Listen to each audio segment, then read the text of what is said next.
নামাজ কায়েম করুন বন্ধু, কারণ এপারের চেয়ে ওপারের জীবন বেশি সুন্দর।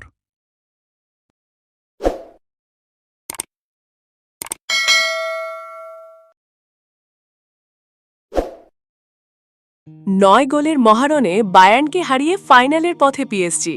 চ্যাম্পিয়ন্স লিগ সেমিফাইনালের প্রথম লেগে অবিশ্বাস্য এক রোমাঞ্চকর ম্যাচে বায়ার্ন মিউনিককে ৫-৪ গোলে হারিয়েছে পিএসজি।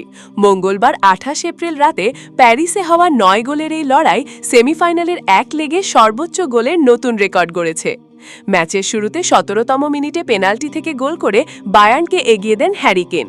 চলতি আসরে টানা ৬ ম্যাচে গোল করে ১৩ ম্যাচে নিজের গোল সংখ্যা ১৩তে নেন ইংলিশ স্ট্রাইকার।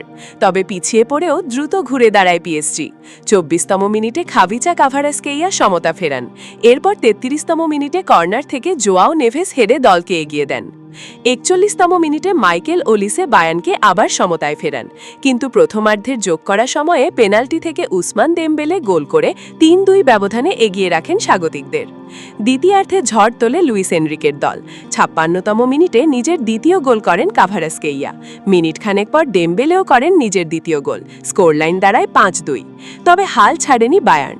৬৫তম মিনিটে দায়ত উপামেকানো গোল করে ব্যবধান কমান। ৩ মিনিট পর লুইস দিয়াসের গোলে ম্যাচে ফেলে জার্মান জায়ান্টরা। শেষ দিকে দুই দলই সুযোগ তৈরি করলেও আর গোল হয়নি। ফলে ৫-৪ গোলের জয় নিয়ে ফিরতি লেগের আগে এগিয়ে থাকল পিএসজি। আগামী বুধবার ৬ মে মিউনিকে হবে নির্ধারণী লড়াই।